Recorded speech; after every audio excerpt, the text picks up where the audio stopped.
Plantar mash. So grab yourself a mobility ball, a nice tough one. We don't want a tennis ball, it's a little bit too soft.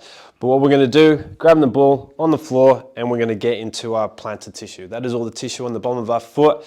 Can be quite stiff and gnarly, so embrace this kind of suckiness that you're going to feel. Exactly what Kenny's feeling there, but like try not to just go all willy-nilly with the ball. Start on the outside and put some pressure down and roll onto the inside. Work your way down, centimeter, outside to inside. If you do find a pretty tender spot, hang out a little bit longer. But we basically want to work all the way from underneath our toes up to the heel. Don't go on the bone, especially the heel bone, that's just too nasty. But just work out and mash out all that tight tissue in the foot, spending a couple of minutes on each side. Before you go to the next foot, just have a walk around and notice the difference between the one you've just done before the next one. You'll really start to see that difference in what we want to get out of this, okay? Foot crunches. So we're going to get a bit more movement, a bit of dexterity in our feet and our toes here. So all Ken's going to do is just going to make a big crunch with his toes as far flexed as he can and then extend all the way back up. Really working through the bones through there, through the toes there. You're going to start getting a little bit fatigued here, especially as we're going to be using quite a the muscles up here. But basically just flex as far as you can, extend as far as you can, 25 reps each foot. Nice and easy. Crunches. So we're going to work on that last little joint of the toes and get a bit more dexterity going through those feet. So what Ken's going to do is basically just going to try and grip the ground with the last joint of his toes. You'll see and feel all the muscles working there, working overdrive. So just squeezing, extending, and basically just going to do the amount of reps prescribed in the program. And the more you do that, the more we'll feel the strength and work all the way up towards that shin and that knee. Toe tucks. So we're going to get a big stretch in on the top of the foot. Give the top of the foot a bit more love than the bottom normally gets. So going on to one foot, we're crunching the toes underneath, getting a big stretch through the top of the toes there, up through the foot into the ankle. Now this can get a little bit gnarly, so be careful of putting too much load on. Hold on to something if need be, just take a little bit of load off. Can't quite get to that minute, accumulate it. Just so you can get there if you can't quite get there all at once. All right, so make sure you hit both sides, but the more you can do this, the more deep you get into the stretch and the more you can tolerate that stretch. Standing leg rotations. We've got some single leg balance, but we're bringing in some rotation with the other leg. So hold on if need be. Most people will need that to start off with. Kane's going to stand on his left leg and he's going to rotate the right leg all around the hip. But what he's going to do with his right hand is going to put his fingers onto his glute to make sure that is working. Because we can't just hit it around willy-nilly. That's going to be working the quad. So putting that thumb or fingers into the butt is really going to tell the brain that that's working. You're going to get some good burn through the standing leg, good stability, good balance work, but we're also going to get some rotation and strength through this working leg. So only go to the range where you feel the glute working. If it's not, come down, shake it off and start again. But we want to get both glutes burning as much as possible. So standing dog legs. Again, single leg balance. Hold on to some of it if need be, but this time we're going to get some abduction into these hips. So stand on one leg, make sure this glute is nice and tight. Ken's got his finger on his butt again, coming up to making sure that glute is really working, because if that's not working, these quads are going to do the work for us. So we're only going to go to the height that your glute allows you to. If you go too high, quad's going to take over.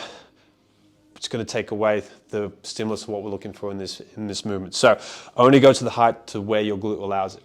Obviously, the more you do it, the more connection you get, the higher we can get with that movement. Tib raises. So we're working on big muscle on the front of the shin there that doesn't get a lot of love and is very important for all kind of ankle stability, knee support, and knee strength.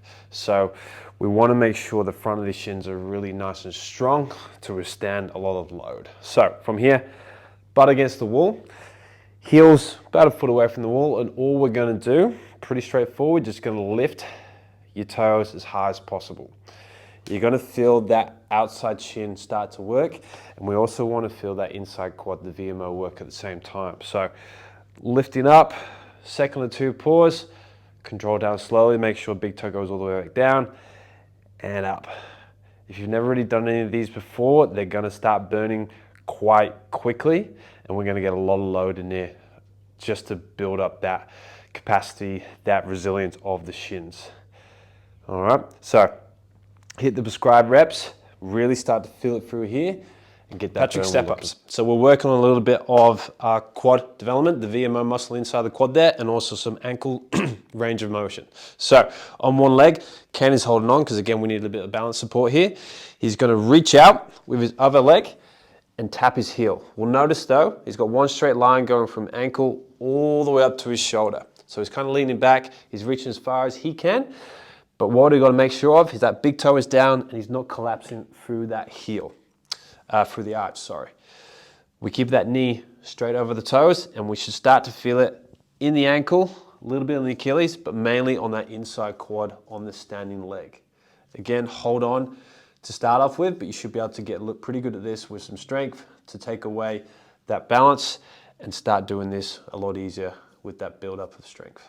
So glute and TFL mash. We're getting your trusted mobility ball again, and we're gonna stick it into our glutes and our TFL. So Ken's got the ball there. He's gonna explore anywhere around the glutes there where it is tender for you. It could be up high, down low. Just fish around, find what's tight for you. Spend a good couple of minutes on that position, either side as well. But then the TFL, best way to find that is you find hip bone off to the side slightly, and it's down the leg. Normally where most people's pocket sits, you'll know when you find it because it's going to jump out quite nastily, just like that. And just like I say, embrace that pain just a little bit more. Like you never want to go to the point where it's too painful, the fact that you can't breathe very well and you can't hold a conversation. So just a bit of discomfort is good, and just hang on there until it starts to dissipate. Enjoy that one. Band pull aparts. So grab yourself a band. Not very tight, just needs some kind of resistance. And what we're going to be working on is the upper body posture. Getting out of our sedentary lifestyles in a car, at work, desks, it really puts us in this rolled forward shoulder position. So the muscles on the back here just get pulled forward, become overly weak and overly tight. So with your band, we're grabbing it with an underhand, but we're going to make sure thumb and index finger are the grip. We're not gripping it like this.